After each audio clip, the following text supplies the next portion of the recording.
ஸ்ரீவைகுண்டம் அணையின் ஒரு பகுதியை வரும் 27ஆம் தேதிக்குள் தூர்வார வேண்டும் என்று தென்மண்டல பசுமை தீர்ப்பாயம் தமிழ்நாடு அரசுக்கு உத்தரவிட்டுள்ளது. தூத்துக்குடி மாவட்டத்தில் உள்ள ஸ்ரீவைகுண்டம் அணையை தூர்வாருவது தொடர்பான வழக்கில் தென்மண்டல பசுமை தீர்ப்பாயத்தில் மதிமுக பொதுச் செயலாளர் வைகோ இன்று ஆஜரானார். அப்போது அணையை தூர்வாரும் போது அதனை கண்காணிக்க வேண்டும் என்று கோரி இந்திய கம்யூனிஸ்ட் கட்சியின் மூத்த தலைவர் நல்லக்கண்ணு தாக்கல் செய்த மனுவும் இந்த விசாரணைக்கு வந்தது. நீதிபதிகள் ஜோதிமணி, நாகேந்திரன் ஆகியோர் இந்த வழக்கில் நேரில் ஆஜரான தூத்துக்குடி மாவட்ட ஆட்சியர் ரவிக்குமாரிடம் ஸ்ரீவைகுண்டம் அணையின் தற்போதைய நிலை குறித்து கேட்டறிந்தனர்.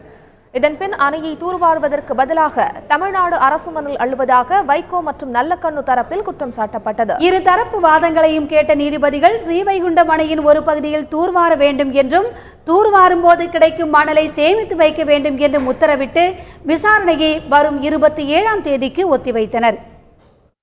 முதல் ரீச் அதிகபட்சம் 2வது ரீச்சில் மட்டும்தான் நீங்க இந்த சில்ட், அதாவது தூரும் மணல் சேர்ந்து வரலாம். அள்ளுனாலும் அதை யாழில் தான் கொண்டு மணலை வைக்கணும், விற்கக்கூடாது, எதுவும் செய்யக்கூடாது.